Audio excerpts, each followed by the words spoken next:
ഈശോ മിശിഹായ്ക്ക് സ്തുതിയായിരിക്കട്ടെ. ഞാൻ മാണിപ്പറമ്പിലച്ചൻ. സ്ഥലം മാറ്റ ഉത്തരവ് സമൂഹ മാധ്യമത്തിലൂടെ സ്ഥലം മാറ്റം സമൂഹ മാധ്യമത്തിലൂടെ കൊടുക്കണേ. ഞാൻ ആദ്യമായിട്ടാണിത് കേൾക്കുന്നത് കേട്ടോ.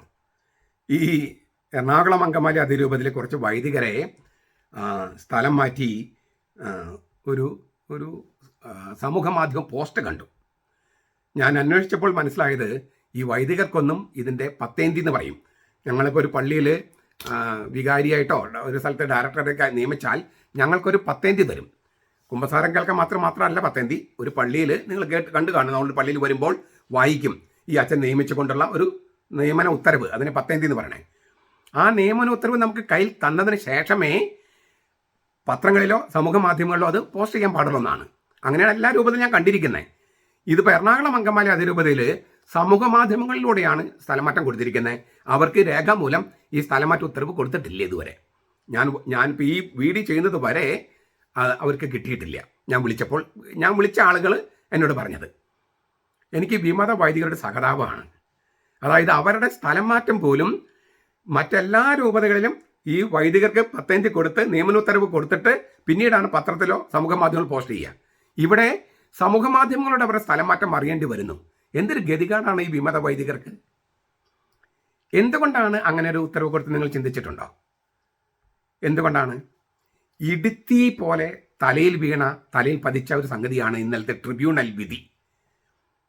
അതായത് സ്പെഷ്യൽ ട്രിബ്യൂണൽ പാമ്പ്ളാനി പിതാവിനെയും തട്ടിൽ പിതാവിനെയും പിന്നെ മണവാളിനെയും വളരെ ഗൗരവമായ കുറ്റകൃത്യങ്ങൾ ചെയ്തുവെന്ന് കണ്ട് വിധി പ്രസ്താവിച്ചു.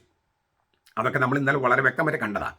അത് പൊതുസമൂഹം ചർച്ച ചെയ്യാതിരിക്കാൻ ആ പ്രശ്നം പൊതുസമൂഹം ചർച്ച ചെയ്യാതിരിക്കാൻ ഈ ഒരു പ്രശ്നം കിട്ടും. അപ്പം ഇന്ന് അതൊരു കെണിയായിരുന്നു. നമുക്കറിയാലോ, രാഷ്ട്രീയത്തിലെ ഒരു വലിയ വിവാദം കത്തിക്കൊണ്ടിരിക്കുമ്പം വേറൊരു സംഗതി കത്തിച്ചിടും. പിന്നെ എല്ലാവരും അതിൻ്റെ പുറകെ പോകും. ആ വലിയ പ്രശ്നം ചർച്ച ചെയ്യില്ല. ഈ ഒരു രാഷ്ട്രീയ കളിയാണ് ചെയ്തത്. അതായത് ഈ വിധി, അതിൻ്റെ ഇംഗ്ലീഷും അതിൻ്റെ മലയാളം ഞാൻ ഇന്നലെ നൽകിയിരുന്നു. വളരെ സൂപ്പറായിട്ടൊരു വിധിയാണ് ഈ സ്പെഷ്യൽ ട്രിബ്യൂണലിൻ്റെ.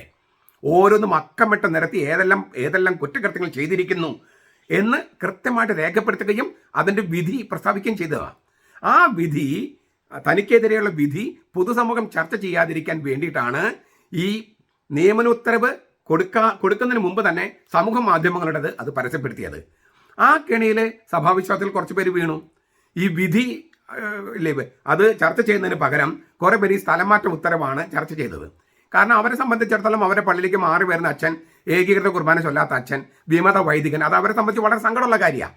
അപ്പോൾ അവർ അതിൻ്റെ പിന്നാലെ പൊയ്ക്കൊള്ളും എന്ന് കണ്ടിട്ടാണ് ആ നിയമനോത്തരവ് കൊടുക്കാതെ തന്നെ ഈ സമൂഹ മാധ്യമങ്ങളുടേത് പരസ്യപ്പെടുത്തിയത്. അതിൽ നമ്മുടെ സഭാവിശ്വാസികൾ കയറിക്കൊത്തും ചെയ്തു. എന്തെങ്കിലും ആവട്ടെ. ഞാൻ നേരത്തെ പറഞ്ഞൊരു സംഗതി, ഈ മറ്റേതെങ്കിലും രൂപതകളിലായിരുന്നു ഇത് സംഭവിച്ചെങ്കിലോ മെത്രാനോട് ഇരിക്കപ്പുറത്ത് കിട്ടില്ല. എൻ്റെ നിയമനോത്തരവ് ഞാൻ സമൂഹ മാധ്യമങ്ങളുടെ ആണോ അറിയേണ്ടതെന്ന് മെത്രന്മാർ ചോദിക്കും. ഇത് കൊടുക്കുന്നതിന് മുമ്പ് തന്നെ ചിലപ്പം ചില ന്യൂസുകൾ ലീക്ക് ഔട്ടായിട്ട് എന്തുമാത്രം പ്രശ്നങ്ങളാണ് ഓരോ ഇടവകയിലുണ്ടായിരിക്കുന്നത്. വലിയ പ്രശ്നങ്ങൾ ഉണ്ടായിട്ടുണ്ട്. അപ്പോൾ അതൊരു വലിയ ആകേണ്ടതാണ്. പക്ഷെ ഇവിടെ വിമതർക്ക് ഇപ്പം മിണ്ടാട്ടമില്ല. ഞാൻ അതുകൊണ്ടാണ് പറഞ്ഞത് അവരുടെ സഹതാപം തോന്നുന്നു. അവർക്ക് മിണ്ടാൻ പറ്റുന്നില്ല. കാരണം എന്താണ്? അതുപോലെ നിരാശയുടെ പടുകുഴിയിൽ എത്തിയിരിക്കുക. വിമതർക്ക് ഇഷ്ടമില്ലാത്ത മെത്രാനാണ് ഇങ്ങനെ ചെയ്തതെങ്കിൽ ഇന്നലെ അവർ എറണാകുളം കത്തിച്ചേനെ. ഇങ്ങനെയാണോ ഞങ്ങൾക്ക് നിയമനം തരണേ എന്ന് ചോദിച്ചിട്ട്. ഇതിപ്പോൾ അവരുടെ ആളായി പോയില്ലേ? അവരാളായി പോയത് കൊണ്ട് എന്ത് ചെയ്യും? ഇതുകൊണ്ടാണ് ഞാൻ പറഞ്ഞത് അവരുടെ സഹതാപം തോന്നുന്നു. അവർ അടിയറവ് വെച്ചത് അവരുടെ അവകാശങ്ങൾ മാത്രമല്ല, അന്തസ്സാണ്. വിമത വൈദികർ അടിയറവ് വെച്ചത് അവരുടെ അന്തസ്സാണ്. ഇപ്പം അവരെ ബഹുമാനിക്കാതെ തന്നെ ആർക്കും അവർക്ക് സ്ഥലമാറ്റം കൊടുക്കാം, സമൂഹ മാധ്യമങ്ങളും കൊടുക്കാം, നിയമനോത്തരവ് കൊടുക്കാതെ തന്നെ. വിമത വൈദികരെ, നിങ്ങൾ തന്നെയാണ് നിങ്ങളുടെ അന്തസ്സും അവകാശങ്ങളും കളഞ്ഞു കുളിച്ചത്. തെറ്റായ അവകാശങ്ങൾക്ക് വേണ്ടി നിങ്ങൾ വാദിച്ച് ഇപ്പോൾ നിങ്ങൾക്ക് ന്യായമായ അവകാശങ്ങളും കിട്ടാണ്ടായി. നിങ്ങൾ തോന്നിവാസങ്ങൾ ചെയ്ത് ഇപ്പോൾ നിങ്ങൾക്ക് യാതൊരു അന്തസ്സില്ല, ബഹുമാനം കിട്ടാണ്ടായി. തീർച്ചയായിട്ടും മറ്റെല്ലാ വൈദികരെ അത് ബാധിച്ചിട്ടുണ്ട്. എങ്കിലും നിങ്ങൾ അനുഭവിക്കുന്ന നിങ്ങൾ കിടക്കുന്ന കുഴി ഈ പന്നിയുടെ ചെളിക്കുണ്ടിൽ കിടക്കുന്ന പന്നി ചെളിക്കുണ്ടിൽ കിടക്കുന്ന പോലെയാണ്. സകലമാനം എല്ലാവിടെയും ചെളി പറ്റിയിരിക്കുകയാണ്. ആ ചേറിൽ നിന്ന് കയറാതെ നിങ്ങൾക്ക് ഈ അന്തസ്സ് തിരിച്ചു കിട്ടില്ല, നിങ്ങളുടെ അവകാശങ്ങൾ തിരിച്ചു കിട്ടില്ല. നിങ്ങൾ തെറ്റായ അവകാശങ്ങൾക്ക് വേണ്ടി വാദിക്കുമ്പോൾ നിങ്ങൾ ശരിയായ അവകാശങ്ങൾ പോലും കവർന്നെടുക്കപ്പെടും. അത് നിങ്ങളത് മനസ്സിലാക്കുന്ന നല്ലതാ. മാണിപ്പറമ്പിലച്ചന് തെറി പറഞ്ഞിട്ട് ഒരു കാര്യമില്ല. എൻ്റെ സ്റ്റാഫിനെ വിളിച്ച് തെറി പറഞ്ഞിട്ടും പച്ച തെറിയാണ് ഇന്ന് എൻ്റെ സ്റ്റാഫിനെ വിളിച്ച് പറഞ്ഞു തന്നല്ലേ ഇവർ. തെറി എന്ന് പറഞ്ഞാൽ നമുക്ക് അറയ്ക്കുന്ന തെറി. എൻ്റെ സ്റ്റാഫിനെ വിളിച്ച് തെറി പറഞ്ഞിട്ട് എന്ത് കാര്യമുണ്ട്? ആ പാവങ്ങൾ അവിടെ ജീവിച്ചു പോക്കോട്ടെ. എന്നെ തെറി പറയൂ, പക്ഷെ എന്നെ തെറി നിങ്ങൾക്ക് അത്ര എളുപ്പമല്ല. ഞാൻ പറഞ്ഞു വരുന്നത്, നിങ്ങൾ മാനസാന്തരപ്പെടാതെ തെറി പറഞ്ഞുകൊണ്ടിരുന്നിട്ട് വല്ല കാര്യമുണ്ടോ? നിങ്ങളുടെ അന്തസ്സ് നിങ്ങൾ തന്നെയാണ് കളയുന്നത്. നിങ്ങളുടെ ന്യായമായ അവകാശങ്ങൾ നിങ്ങൾ തന്നെയാണ് അടിയോറ വയ്ക്കുന്നത്. അതിനാൽ ന്യായത്തിന് വേണ്ടിയും സത്യത്തിന് വേണ്ടിയും നിലനിൽക്കുക, ഈ തെറ്റായ കാര്യങ്ങൾക്ക് വേണ്ടി നിലനിൽക്കാതെ. ഇത് സ്നേഹബുദ്ധിയുള്ള ഒരു ഉപദേശമായിട്ട് കണക്കാക്കൂ, അല്ലാണ്ട് നിങ്ങൾ വെല്ലുവിളിക്കുകയല്ല, പരിഹസിക്കുകയല്ല.